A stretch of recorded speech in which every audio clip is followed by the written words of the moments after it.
Clasificación B. Este programa puede contener escenas de violencia, adicciones, sexualidad o lenguaje no apto para audiencias menores de 12 años.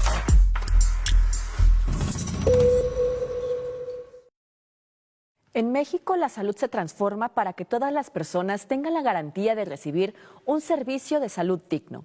Desde el sexenio de Vicente Fox hasta Peña Nieto, el Seguro Popular se basaba en una afiliación voluntaria que a veces requería una cuota con base en un estudio socioeconómico.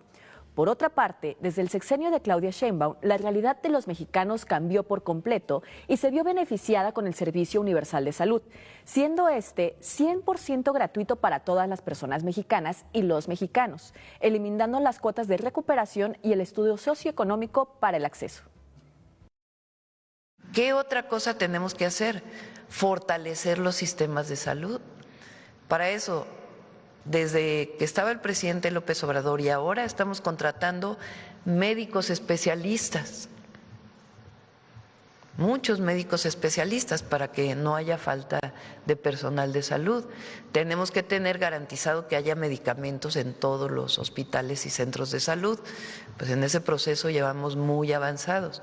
Tenemos que garantizar que todos los quirófanos de todos los hospitales funcionen, pues ahora el 90% de todos los quirófanos están funcionando, nos queda solamente el 10%. Avanzamos como del 60% al 90% y hoy nos falta un 10% para que todos los quirófanos estén funcionando. Tenemos que garantizar que los centros de salud estén bien y tenemos que garantizar más hospitales y más centros de salud. El Servicio Universal de Salud, el objetivo es que cuando nosotros dejemos el gobierno, cualquier mexicano o mexicana pueda ir a atenderse de cualquier padecimiento a cualquier institución de salud y pueda ser recibido. Que si se es derechohabiente del IMSS, se puede ir al ISSSTE o al IMSS Bienestar. Que si se es derechohabiente del IMSS Bienestar, pueda irse al IMSS o al ISSSTE. ¿Qué ventaja tiene esto? Eficientamos el sistema. Si, por ejemplo, tenemos 10 tomógrafos en un estado o 20 tomógrafos en un estado, pero hay 15 que son del IMSS, en los hospitales del IMSS o en las unidades de medicina familiar del IMSS, y el IMSS tiene la atención de la mitad de la población del estado y la otra mitad la tiene el IMSS Bienestar, o el 40% lo tiene el IMSS Bienestar y el 10% el ISSSTE, y ellos solamente tienen 2 tomógrafos, pues entonces evidentemente va a haber una saturación de servicios en el IMSS Bienestar y en el ISSSTE, cuando en realidad a lo mejor no se usan todos los del IMSS. Entonces no se requiere tener tantos equipos para todas las instituciones de salud, sino que se pueden compartir servicios. Es un paso histórico el que estamos dando, avanzando hacia el servicio universal de salud.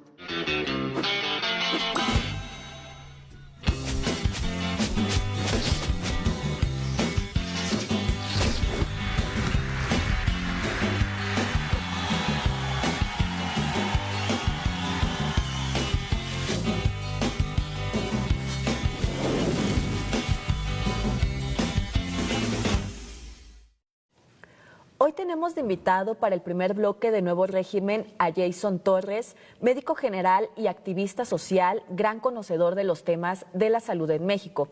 Te damos la bienvenida, bienvenido a Nuevo Régimen. Es un gusto el poder estar aquí contigo. Bienvenido, Jason, es un gusto tenerte aquí con nosotros. Y pues para iniciar con esta charla, la primera pregunta que te haríamos es ¿qué es el Servicio Universal de Salud y cuáles son las principales diferencias con el extinto Seguro Popular?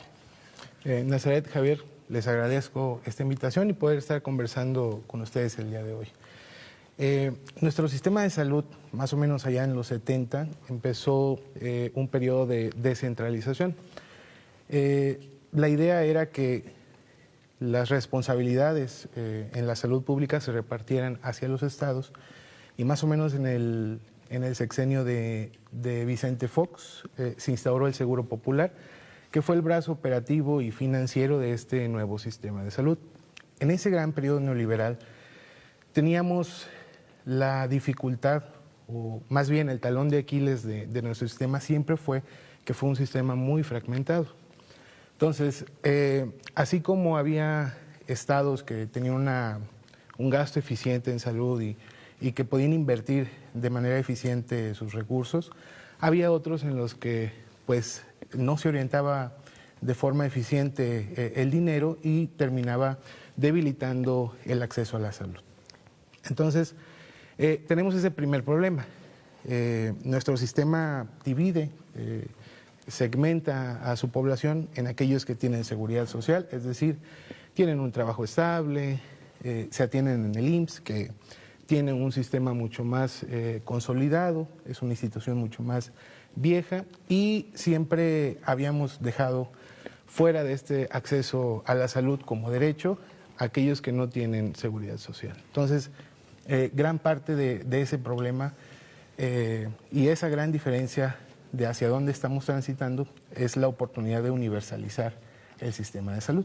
En el proceso de universalizar el sistema de salud, recordemos que antes en el Seguro Popular tenían un catálogo, una lista de enfermedades que se atendían y que no se atendían.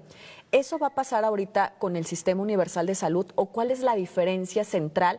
Porque antes claramente un catálogo defendía o determinaba si eras atendido o no. Precisamente con el Seguro Popular existía esa visión mercantilizante de la salud, cuando debería ser un derecho para todos los mexicanos, porque está consagrado en la Constitución, y por simplemente ser mexicanos deberíamos tener acceso completo a todos nuestros sistemas de salud. Entonces, aparte de que el sistema siempre ha estado fragmentado o vivía fragmentado por esa descentralización que sufrimos en el periodo neoliberal, pues centrar la salud pública solamente en un catálogo y que los mexicanos accedieran solamente a ciertas enfermedades, que cubriera ciertas enfermedades, pues de cierto modo dejaba de ser democrático y limitaba ese acceso universal a la salud. Para entender el sistema universal de salud que plantea la presidenta Claudia Sheinbaum, primero tenemos que entender que se tuvo que aterrizar una estructuración de nuestro sistema en el IMSS Bienestar, que es un organismo público descentralizado de nueva creación que permitió precisamente organizar a todas las subsecretarías de salud estatales, normar la conducta operativa, lo más administrativo, para que los sistemas fueran más homogéneos. ¿Nos podrías platicar o aclarar cuál es la diferencia entre el IMSS normal y el IMSS Bienestar? Es una diferencia institucional. El Instituto Mexicano del Seguro Social es una institución pues histórica en nuestro país. El OPD o los servicios de salud IMSS Bienestar, que también se diferencian de aquel sistema del IMSS ordinario que atendía a las comunidades rurales. El OPD IMSS Bienestar es un instituto de nueva creación, nace en el 2023 como decreto por el presidente Andrés Manuel, finalmente esa operatividad que tenían la Secretaría de Salud las absorbe en un convenio de federalización, el IMSS Bienestar, y hoy en día en 23 entidades de nuestro país pues ofrecen los servicios tanto de primero, segundo y tercer nivel. Sí, o sea, estamos bien conscientes que en el periodo neoliberal trataron de tener una sistematización de la privatización. ¿Por qué? Porque empezaron a descentralizar los servicios que anteriormente te daba la institución, ya sea el IMSS y el ISSSTE, y empezaron a dar contratos a empresas particulares para que se empezaran a dar servicios, por ejemplo, de ambulancia, la distribución de los medicamentos, la parte operativa del personal que estaba en el hospital. Y bajo ese esquema, la oposición actualmente, una de sus principales banderas de crítica política al proyecto de la 4T que encabeza la presidenta Claudia Sheinbaum y que inició el expresidente López Obrador, es decir que de las pocas cosas que funcionan en el modelo neoliberal era precisamente el programa que tenían de salud que nos hiciste mencionar al principio. Y algo que critican mucho de la administración de la 4T es el modelo que antecedió a lo que es el Seguro Universal de Salud, que ahora se va a implementar, que en este caso fue el antecesor del IMSS Bienestar. ¿Nos podrías decir, por favor, cuál era este modelo y por qué lo critica la oposición? ¿Y qué se aprendió ahora que tenemos esta propuesta de la presidenta. Sí, a final de cuentas, el Seguro Popular y ese modelo de salud neoliberal fue debilitando las instituciones porque se subrogaban más servicios, se entregaban contratos a empresas privadas, en vez de focalizar la inversión en organizar y ampliar los servicios propios de los sistemas de salud. Pues ese esquema de fragmentación en minisecretarías de salud contribuyó precisamente a ese debilitamiento institucional. A partir de que se hace el convenio de federalización, se echa a andar el IMSS Bienestar, que pues nacemos con bastantes retos. A diferencia del modelo neoliberal y del Seguro Popular, el IMSS Bienestar nace bajo un modelo de atención primaria a la salud, que es un modelo que ha demostrado ser el más eficiente, porque pasamos de una medicina reactiva a una medicina preventiva. La experiencia que yo tengo como médico de primer nivel es que atendemos directamente a las personas en sus hogares. Nosotros tenemos 2 días en los que salimos a comunidad, al territorio, visitamos pacientes diabéticos, hipertensos, embarazos de alto riesgo que requieren quizá de un seguimiento más estrecho, y eso precisamente rompe algo que tenía el antiguo modelo. Muchas de las personas se encontraban con barreras en el acceso a la salud porque se perdía la continuidad de la atención. En lo que hacían válida su póliza, si entraban o no en este esquema de cobertura, finalmente a veces abandonaban el sistema de salud y el sistema de salud no iba a recuperarlos.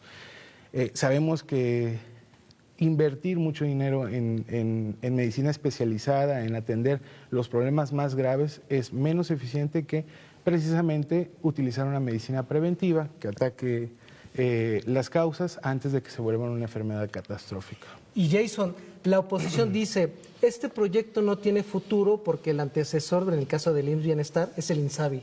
El INSABI, a los 2 años y cacho de que se inició con el expresidente López Obrador, se tomó la decisión de ya no tener operatividad financiera ni administrativa. ¿Qué le dirías a la oposición respecto a esta primera experiencia con el INSABI? A final de cuentas, el INSABI tuvo problemas en su implementación, más que nada, fueron problemas operativos, singularmente porque pasamos de forma abrupta quizá en esta transición.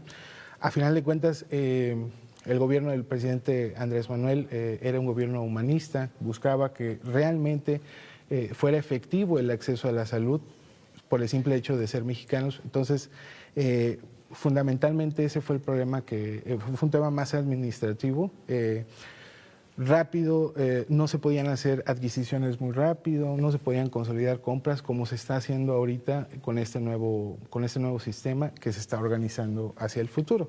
Finalmente, la pandemia también impactó de forma directa esta transición y se optó por reorganizar el nuevo OPD IMSS Bienestar, y a partir de ahí volver a una realidad los sistemas universales de salud. En el tema de la administración pública en materia administrativa, existen 2 conceptos elementales, la eficacia y la eficiencia, que en pocas palabras o resumido es tener los mejores resultados con el menor presupuesto posible, garantizando no afectar la operatividad. Tú lo mencionabas, para garantizar la operatividad, ¿qué se está haciendo o qué se pretende hacer en esta universalidad de la salud para que los expedientes de los pacientes, tanto de IMSS, ISSSTE, IMSS Bienestar y Pemex, tengan una continuidad y no se pierdan ahí por el universo del algoritmo?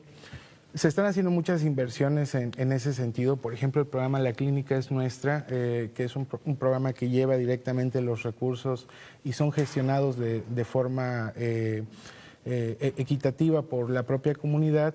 Uno de los compromisos con la Clínica Nuestra es dotar de servicios de Internet a todas las unidades de primer contacto, precisamente porque vamos a encaminarnos hacia un modelo mucho más tecnológico, donde se comparta la información. A final de cuentas, por ejemplo, si nosotros estamos en el IMSS y somos derechohabientes del IMSS y por alguna razón perdemos nuestro trabajo y ahora el OPD IMSS Bienestar es el que nos va a brindar la salud, prácticamente esa migración de un sistema a otro nosotros quedamos en un limbo en el que nuestra información se pierde.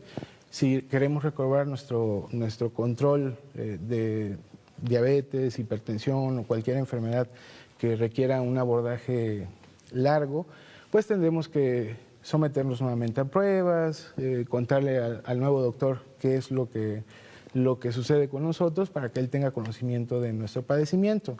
Precisamente la universalidad del sistema de salud pretende eso, que haya esta migración de información que pareciera que vamos tarde, porque pues es lo más efectivo. Compartir información entre los subsistemas pues garantiza realmente que no seamos mexicanos de primera o mexicanos de segunda accediendo a uno u a otro de los sistemas de salud. Prácticamente este cambio va a ser obviamente de manera progresiva. La presidenta anunció que en esta primera etapa va a ser para los adultos mayores de 85 años, se va a acceder a cirugías y a otros procedimientos especializados y vamos a ir construyendo pues este sistema universal precisamente para mitigar esa fragmentación que hemos vivido con los otros modelos y que estamos tratando de reparar todos los días enfrentándonos a estos nuevos retos. Jason, mencionabas que el modelo de salud actualmente en México tiene como base la medicina y la prevención, es decir, vamos a tomar medidas desde el inicio de cualquier padecimiento o mejor aún, desde que se es joven o se es niño, tener políticas para evitar que se tenga que acudir a clínica, que se tenga que ir a estudios especializados. ¿Podrías platicarnos un poco cómo se combina esta política de salud pública con la política del gobierno federal de tratar de prevenir que las personas tengan que recurrir ya a servicios médicos cuando ya tienes una enfermedad avanzada? Por ejemplo, yo leía un dato que me pareció muy sorprendente. El 43% de la población arriba de 50 años tiene padecimientos de hipertensión o el 25% de esta edad superior tiene diabetes. Entonces, creo que es una parte muy importante la medicina preventiva, ¿no, Jason? Claro, precisamente ese diagnóstico de salud que se tiene en nuestro país, conocer la prevalencia de enfermedades que le cuestan mucho más al sistema tratar cuando ya se han aparecido complicaciones, este enfoque preventivo de tamizaje oportuno, de pláticas de prevención y salud pública, integrarnos con las comunidades, entender sus particularidades. No es lo mismo atender a un paciente en un centro de salud urbano en el Estado de México que irnos a una clínica rural en la Sierra de Chihuahua. Son diferentes determinantes sociales que influyen en la salud y precisamente atacar de forma directa y en el territorio, acercar los servicios de salud a las personas en vez de mantenernos pasivos a que lleguen ya con complicaciones o con una enfermedad diagnosticada, nos permite pues ir eficientando el gasto en salud. Tú mencionabas que había en el Seguro Popular mexicanos de primera y mexicanos de segunda en términos pues de atención, ¿no? Que una pues, era altamente clasista esa parte. Con el Seguro Popular se pagaban las cuotas, incluso los insumos básicos como gasas, jeringas, elementos de curación. Uno los tenía que comprar y llevar a la clínica pues, para que a uno lo pudieran atender. Y adicional a ello, pues la cuota de afiliación que se pagaba o se tenía que hacer la reinscripción. ¿Cuál era entonces del Seguro Popular la diferencia con un seguro médico privado en lo más básico? A final de cuentas, ese modelo neoliberal con el Seguro Popular, como les comentaba, mercantilizaba la salud. Eso rompe de forma frontal el derecho que tenemos al acceso a la salud. Existían esas cuotas de recuperación, era parte de esa descentralización, no había un protocolo general para todas las secretarías de salud estatales de cómo operar los sistemas. Entonces, de cierto modo, la federación transfería el dinero, las secretarías lo administraban y en ciertos casos pues existía esta cuota de recuperación. A final de cuentas no es nada diferente al sistema privado de aseguradoras. A final de cuentas tú pagas una póliza, accedes a ciertos derechos y si tienes un gasto en salud, a final de cuentas tienes que aportar otra parte a esa póliza. Jason, creo que este bloque respecto a los temas de salud aquí en México Hay una parte veracruzana que la aportó la Federación, que corresponde a las camionetitas de la salud, el programa de distribución de medicamentos que encabeza la gobernadora Rocío Nale. ¿Podrías, por favor, describirnos, primero que nada, en qué consistió en el estado de Veracruz este programa? Claro, fundamentalmente parte de la operatividad de nuestro sistema tiene que ver también con la distribución y el abasto de medicamentos. Es un tema que hemos arrastrado desde hace algún tiempo. La verdad es que se pusieron a trabajar de una forma de una forma que se tiene que aplaudir y reconocer. A final de cuentas, esta política pública de las camionetitas de la salud fue un diseño institucional que se llevó a cabo por nuestra gobernadora, se exportó a ese nuevo sistema de distribución que tiene el IMSS Bienestar y pues a final de cuentas cumple. Más allá de los números, por ejemplo, recientemente se acaba de anunciar que se culminó con más o menos la entrega de 10 millones de piezas de medicamentos y material de curación en nuestro estado. Es sorprendente la eficacia con la que distribuyen los medicamentos porque llegan precisamente hacia donde más se necesita, hacia donde los servicios de distribución a veces fallan. Entonces, en ese sentido, más allá de los números, lo que realmente importa es que el paciente cuando acude a consulta, nosotros brindamos la consulta y para que esa consulta sea realmente resolutiva, pues a final de cuentas tenemos que otorgar los tratamientos. Mantener, más o menos ya un año llevamos con un alto abasto de medicamentos en todo nuestro estado, pues fortalece más allá del discurso y más allá de ser una política pública eficiente, se evidencia en la realidad de los veracruzanos. Tú lo acabas de decir, más allá de dar solo un discurso político que pueda atraer el clientelismo, se está priorizando el artículo 4 constitucional que garantiza en definitiva el tener acceso a la salud. Y como tú ya lo mencionabas, las camionetitas de la salud son las encargadas de llevar los medicamentos, insumos a las diferentes clínicas del estado. Pero acá viene algo bien interesante. ¿Cómo nosotros vamos a poder saber en qué nivel o en qué cobertura de medicamentos tienen ya las clínicas? ¿Bajo qué mecanismo? Se está trabajando en ese mecanismo en que los usuarios puedan consultar si su clínica tiene abasto suficiente. Pero más allá de ese sistema para el usuario, el verdadero trabajo se está haciendo al interior del instituto.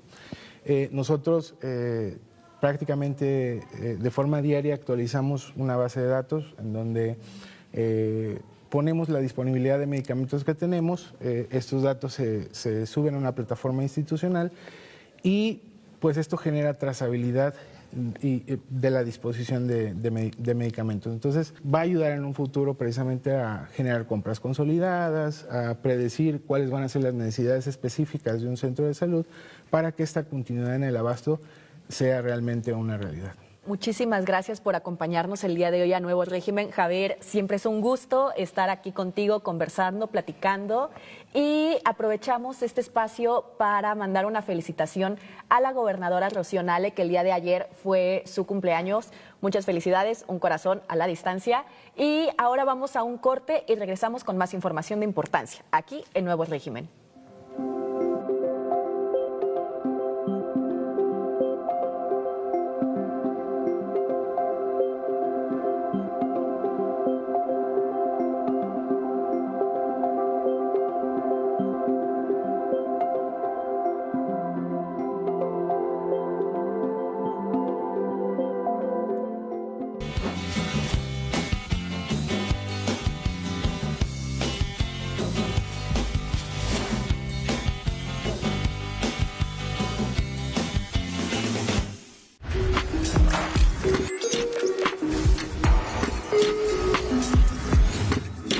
Yo soy Liz y pronto te compartiremos reportajes, salud emocional que conecta contigo, temas sin tabú y lo mejor del mundo del streaming. Verás algo completamente diferente.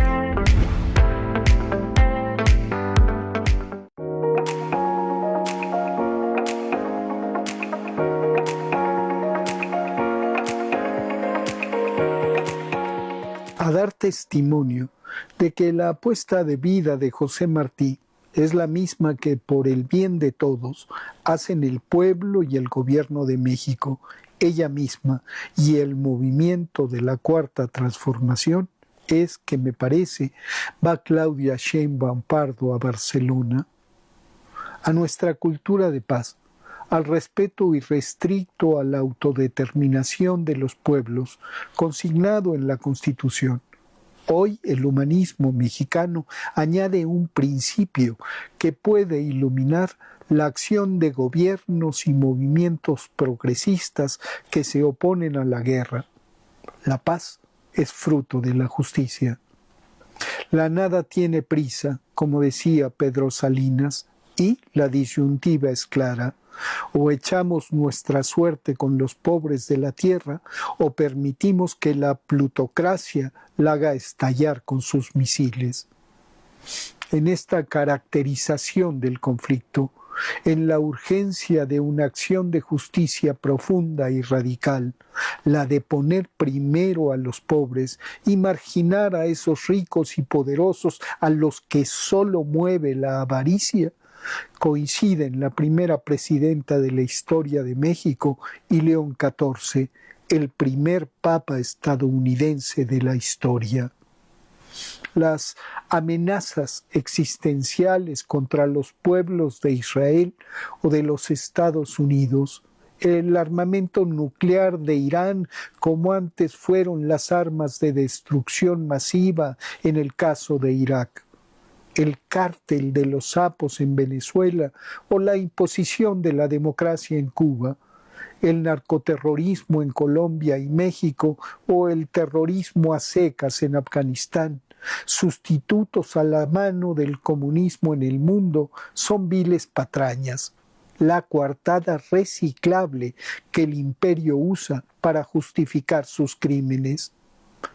Detrás del genocidio en Gaza, del que está en curso en el Líbano, de la amenaza de exterminio que pende sobre una civilización entera en Irán, del cerco de hambre tendido en torno a Cuba, de la incursión armada en Venezuela, de la intentona intervencionista en nuestra patria, de la vana promesa de hacer a América grande de nuevo, de la guerra de aranceles están el petróleo, el negocio inmobiliario, la industria militar, las ganancias billonarias de un puñado de especuladores que disponen de información privilegiada. El dinero, solo el dinero, siempre el dinero y su contraparte obligada, la pobreza, la opresión y la injusticia que la acompañan.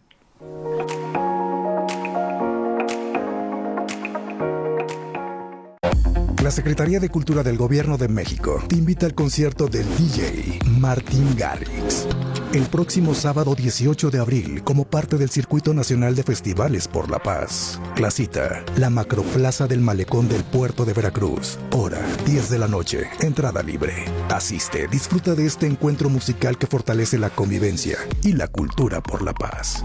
Martin Garrix, Puerto de Veracruz. Hola, hola, yo soy Abby y tus mañanas tendrán un nuevo comienzo, lleno de información positiva, cultura y grandes historias. Acompáñame a conocer lo mejor de nuestra gente. Conoce los nuevos horarios de transmisión de nuestra barra deportiva. La Botana, lunes a las 7 horas. Voz Deportiva, viernes a las 7 horas. Más deportes, de lunes a viernes a las 20 horas.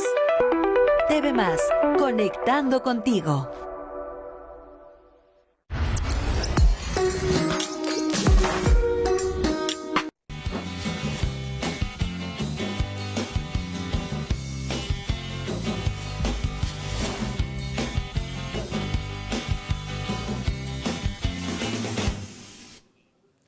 El discurso de seguridad en Estados Unidos ha dado un giro que afecta en México en cuestiones de seguridad y soberanía.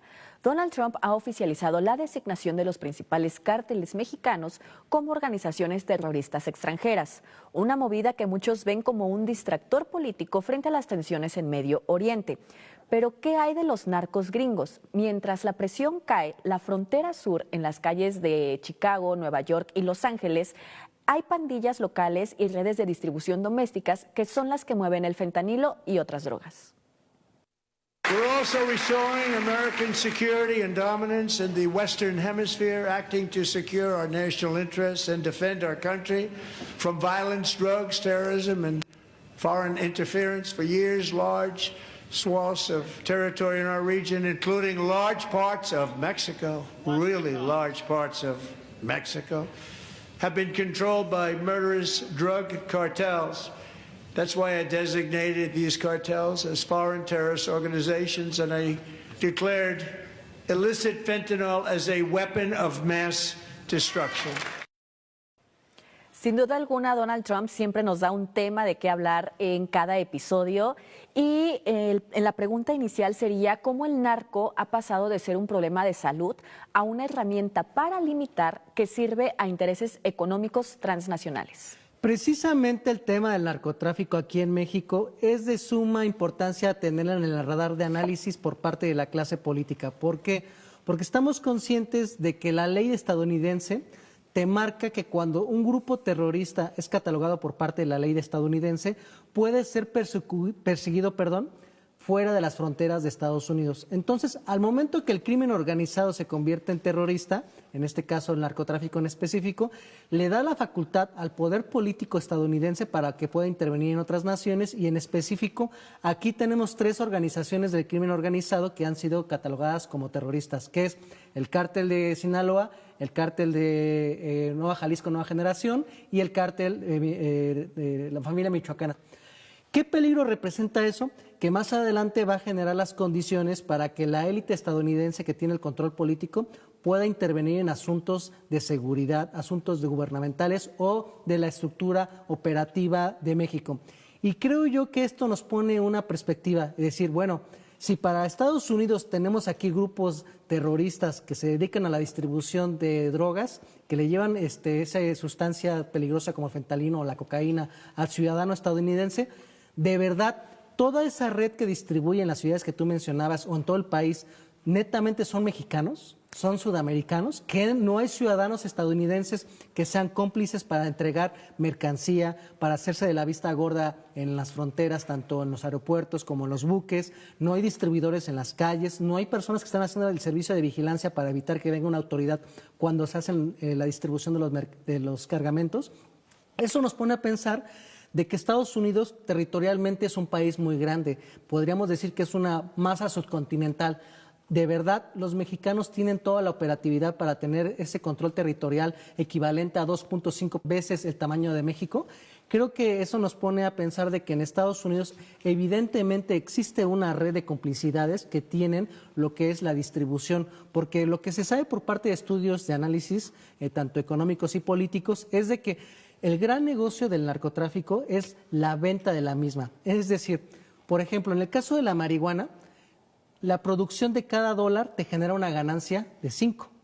Y hablamos de la droga tradicional. Pero en el caso de sustancias como la cocaína, por cada dólar que se invierte genera una ganancia de $60. La parte más importante de la ganancia va en la distribución al menudeo al consumidor estadounidense. Bueno, ¿qué nos dicen los estudios especializados? Es que precisamente son grupos del crimen organizado conformada en su gran mayoría por ciudadanos estadounidenses, los que se llevan la mayor parte de las ganancias económicas de una sustancia que ha sido catalogada por Donald Trump como arma de destrucción masiva, por ejemplo, en el caso del fentanilo. Entonces, esto nos pone a pensar de que en Estados Unidos, primero que nada, no se tiene una política de acabar con esas redes de distribución que operan al interior de Estados Unidos. Y creo que otra parte muy importante es que no se ponen a pensar de que económicamente se ha convertido en una fuente de ingresos para los poderosos cárteles mexicanos que seguramente tienen todo el control territorial en Estados Unidos, pero esas ganancias sirven para la distribución precisamente en territorio de la Unión Americana. Y ya lo mencionabas, Estados Unidos es uno de los principales consumidores de drogas y también se narra en la canción, en una de las canciones de Molotov, que ellos son los principales consumidores. Y ese dinero que tú acabas de mencionar, ¿cómo lo lavan, cómo lo limpian y quiénes están detrás de todo este enmascaramiento de la droga. Sí, en la economía estadounidense tenemos evidentemente una industria institucional que representa la principal fuente de ingresos en el país, que es la industria militar. Le genera ingresos aproximadamente de $250 mil millones al año. Pero una industria que no es reconocida, que genera más ingresos, es precisamente la producción y la distribución de drogas. Se calcula por parte de especialistas que en Estados Unidos genera $650 mil millones de ingresos al año. La cuestión aquí, esa gran cantidad de recursos económicos que están generados por parte del crimen organizado, ¿cómo van a ser movilizados en la economía formal? Y precisamente es lo que en Estados Unidos no se han hecho investigaciones serias para tratar de ver cuáles son las empresas establecidas que se dedican a lavar el dinero, cuáles son los bancos que se dedican a hacer el movimiento y las transacciones financieras. Porque no olvidemos que en la época, por ejemplo, de Obama, se dio el escándalo con HSBC, en donde se llegó al descubrimiento de que esta institución internacional le lavó $800 millones al cártel de Sinaloa. Entonces, si tenemos un antecedente de la cantidad de dinero que movieron a través de una institución establecida a nivel internacional, ahora imaginen esa cantidad de dinero distribuida en otras cadenas como franquicias, como negocios locales, o que más adelante pueda ser la compra de acciones en grandes transnacionales como NTT, como pueden ser empresas de armas o empresas de alimentos. El crimen organizado, para que sea combatido en Estados Unidos a ese narcoterrorismo que también opera en el territorio norteño, se debe primero que nada quitar las principales fuentes de financiamiento. Pero ¿qué es lo que pasa aquí? Que tenemos empresas legalmente establecidas que son transnacionales que se dedican a generar un negocio. Ustedes imaginen que lleguen a ser una empresa importante de suministro de alimentos a nivel global y que más adelante te llegue un narcotraficante estadounidense y te digo, ¿sabes qué? Yo necesito que $800 millones me los hagas legales. Esta gran empresa, pues ¿quién va a dudar que pueda generar una cantidad tan importante de ganancias?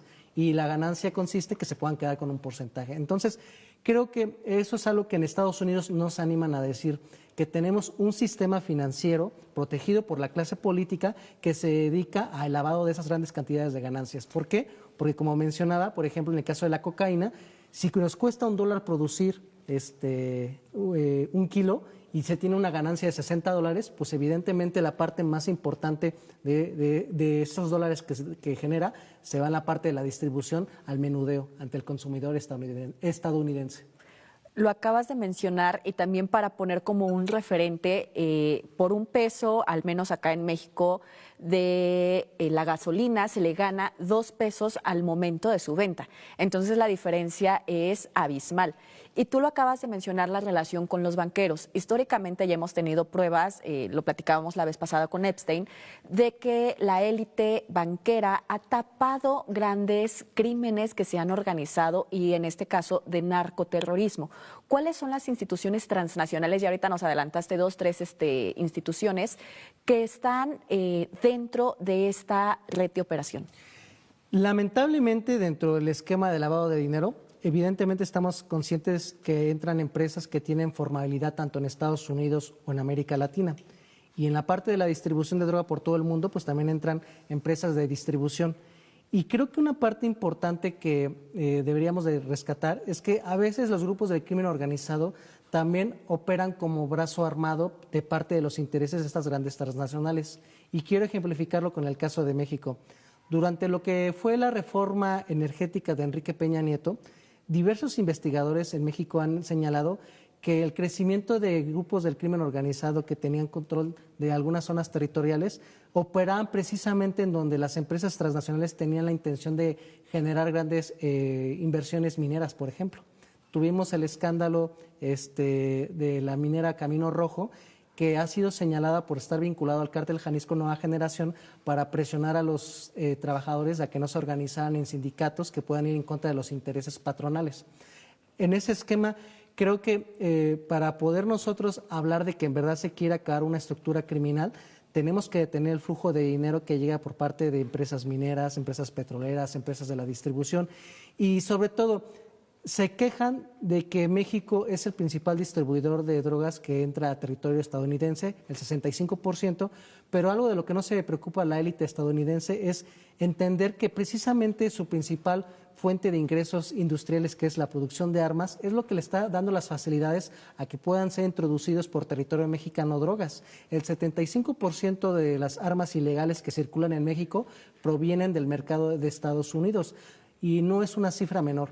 Para que nos demos una idea de lo que representa en términos de armar a estos grupos terroristas con armas de Estados Unidos, el ejército mexicano está conformado por 275,000 elementos, pero al año tenemos un estudio de la Universidad Autónoma de Guadalajara que nos reporta que entran al país de manera ilegal 565,000 armas. Entonces, prácticamente tenemos 1.5 veces más armas que entran ilegalmente a México que la cantidad que requeríamos para poder mantener a nuestras Fuerzas Armadas con una arma. Entonces, eso habla de la gran problemática que tenemos y evidentemente aquí vemos, por ejemplo, que la industria militar estadounidense no está preocupada que sacar el problema de inseguridad que tenemos aquí en México. Vamos al siguiente bloque, continuamos.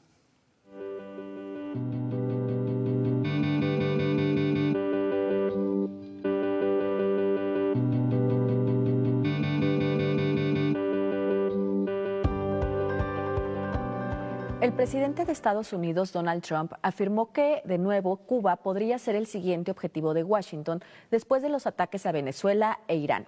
Tras la caída de Nicolás Maduro en Venezuela, Washington aplica hoy un bloqueo petrolero total contra la isla, amenazando con aranceles a cualquier país que suministre energía a La Habana.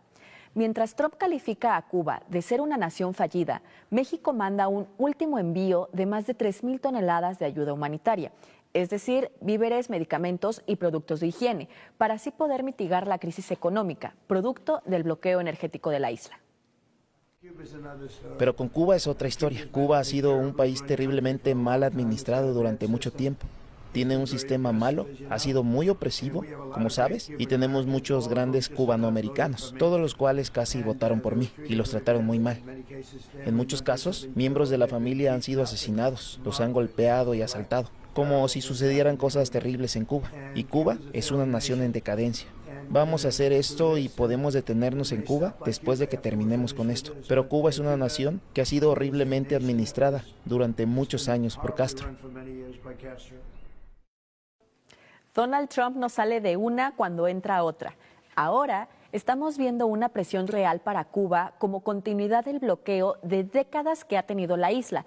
¿O solo es una estrategia de Washington para distraer sus problemas del Medio Oriente? Ambas.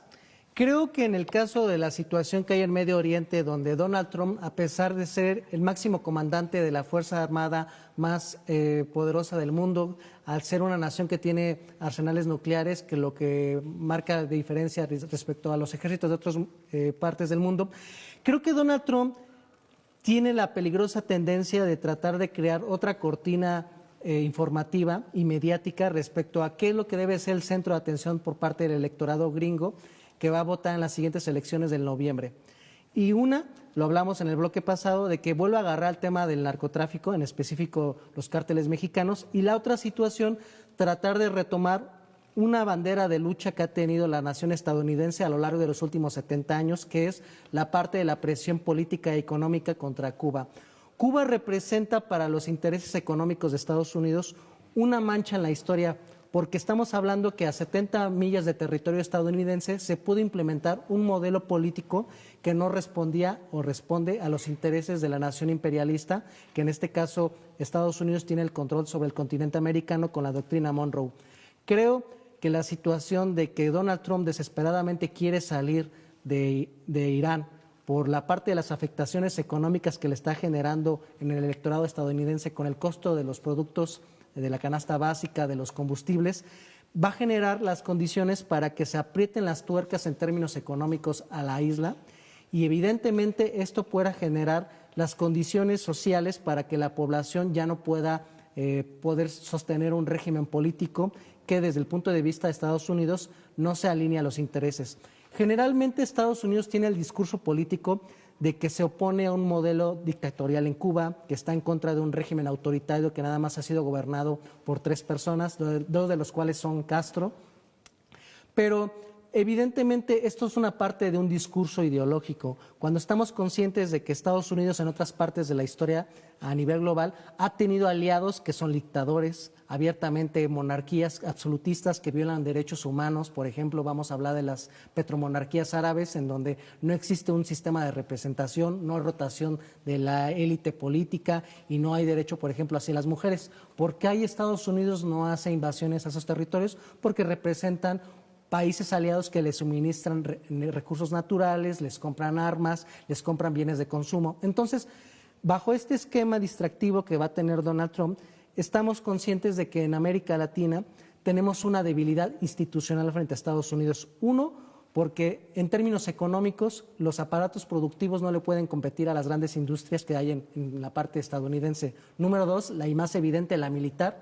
Ya se demostró que Estados Unidos tiene la capacidad para poder sacar a jefes de Estado de un territorio, y en ese esquema creo que nos representa un peligro para México, porque Cuba es un vecino. Muchos nos van a decir que no, que nuestro vecino en el norte es Estados Unidos y en el sur Belice y Guatemala. Bueno, también en términos de geopolítica se considera vecinos a los países cercanos a las costas marítimas, y en este caso Cuba es un ejemplo de lo que puede ser un peligro a los intereses mexicanos. Y creo yo que la política que tiene la presidenta Claudia Sheinbaum de dar apoyo humanitario a los habitantes de Cuba por la parte del bloqueo que se tiene histórico comercial desde hace 70 años por parte de Estados Unidos, y la parte del bloqueo petrolero que se tiene por parte de Donald Trump, es una continuidad de tratar de ayudar a la población que ha sido vulnerable por la parte de la presión de una gran nación imperialista. Pero la otra realidad es que también, si cae Cuba, se nos acaban las fichas geopolíticas a nivel internacional de tener contrapesos a la presión de Estados Unidos.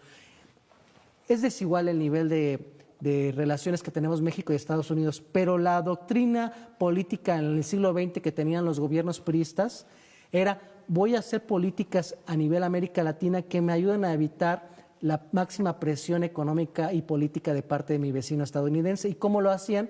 Pues refugiando a perseguidos políticos de América Latina que en su momento fueron tumbados del poder con ayuda de la élite de Estados Unidos, generar relaciones económicas o diplomáticas con naciones que son adversarios de la nación.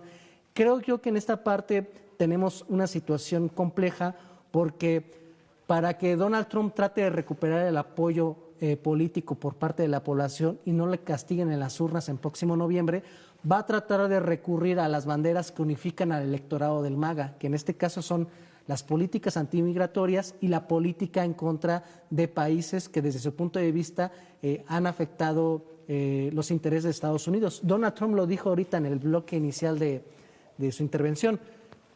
Gran parte del electorado cubano-americano fue la definitoria para darle triunfo en muchos estados de la República estadounidense. Y en este triunfo, recordemos también que Cuba, ¿qué se está viviendo ahorita en Cuba? Una crisis de energía eléctrica, porque toda su energía eléctrica depende directamente del petróleo. Su principal el importador de petróleo es Venezuela. Entonces, pues con el bloqueo y que se llevan a Nicolás Maduro prácticamente secuestrado, pues también se ve afectada hospitales, casas, vialidades para el pueblo cubano. Y hay un actor súper importante en este punto, que es Marco Rubio. Marco Rubio es cubano-estadounidense. ¿Y qué ha hecho él o qué ha dicho referente a esta situación? Él es el principal promotor de que se tenga una intervención militar en Cuba. Él quiere un cambio de poderes, y la realidad es de que el peso político que tienen las comunidades cubanas en Estados Unidos es importante. Es importante decirle al público que nos está viendo a través de la señal de Radio Televisión de Veracruz y en redes sociales, es de que el sistema electoral norteamericano para elegir presidente no es como el mexicano. Aquí en México el voto es directo de parte de los ciudadanos, y un voto puede hacer la diferencia para elegir al presidente de la República. En el caso de Estados Unidos, el voto no es directo, es indirecto. Es decir, que los ciudadanos salen a elegir a grandes electores, y estos grandes electores son los que le dan votos electorales por estado para elegir al siguiente presidente de la República. Históricamente Estados Unidos ha tenido elecciones muy cerradas, y hay estados columpio que son los que pueden darle el triunfo electoral ya sea a los republicanos y a los demócratas. Y precisamente una base importante del voto cubano-americano es el que le da un voto duro a Donald Trump y que le permite tener el apoyo de un sector importante de electores, porque, por ejemplo, las zonas de población cubanoamericanas que tienen en Florida representa más o menos 23 votos electorales, y para ser presidente en Estados Unidos requieres más de 375 votos. Entonces, creo yo que esa situación de crisis humanitaria que tenemos en Cuba, producto de estas medidas restrictivas en términos comerciales con Cuba para poderle suministrar petróleo y pueda echar a andar sus plantas eléctricas, pueda generar combustible para sus sistemas de distribución, habla de que en Estados Unidos están apostándole a una política de desestabilización en la isla que en términos económicos les sale más barato. Porque si estamos hablando que en Estados Unidos ya están pidiendo 275 mil millones de dólares de presupuesto extra para continuar con la guerra en Irán, en el caso de Cuba no requieres incluso la intervención directa de tus fuerzas militares. Con que tú amenaces a otras naciones de que si tú tienes acuerdos de venta de petróleo o acuerdos comerciales con Cuba, tú vas a quedarte fuera del principal mercado de consumidores de Estados Unidos. Hay que recordar que el mercado de Estados Unidos tiene 350 millones de habitantes, lo que permite tener la capacidad de acceder a un mercado de consumo muy amplio. Les voy a poner un ejemplo. Estados Unidos, en términos de sus 350 millones de habitantes, consume más que, por ejemplo, los 1.400 millones de personas que tiene China o la India. Es decir, no te puedes dar el lujo de pelearte con Estados Unidos, y ahí la presidenta Claudia Sheinbaum ha sido inteligente. No le voy a vender ya más petróleo a Cuba porque ya tenemos esta sanción por parte de Trump, pero la reciprocidad del gobierno y de su pueblo se va a ver a través de mandar, por ejemplo, alimentos. Y ahí va, en política exterior la presidenta Claudia Sheinbaum tomó una actitud de retar al presidente de Estados Unidos al mandar ayuda humanitaria, o solamente fue empatía y solidaridad con el pueblo cubano. Manda el mensaje que en la medida de lo posible se tiene soberanía en las decisiones que tomamos. Pues muchísimas gracias, Javier, siempre es un placer, y el día de hoy cerramos con una realidad clara. Mientras México avanza hacia la salud universal para garantizar bienestar sin privilegios y Veracruz aporta el programa de las rutas de la salud para asegurar medicamentos en todas las unidades médicas, el escenario externo se complica. Donald Trump utiliza el bloqueo a Cuba y la etiqueta de narcoterrorismo como piezas de distracción frente a sus reveses en Irán. Ante la asfixia petrolera de Washington, la respuesta de Claudia Sheinbaum ha sido contundente. Soberanía y ayuda humanitaria a Cuba por encima de las amenazas. Y sobre todo, hacer partícipe a Estados Unidos en la distribución de droga con cárteles originarios de su país. Gracias por acompañarnos el día de hoy a Nuevo Régimen. Javier. Es un gusto haber estado otra vez en una edición de Nuevo Régimen. Los esperamos para la siguiente. Muchísimas gracias. Esto fue Nuevo Régimen. Nos vemos en la siguiente emisión.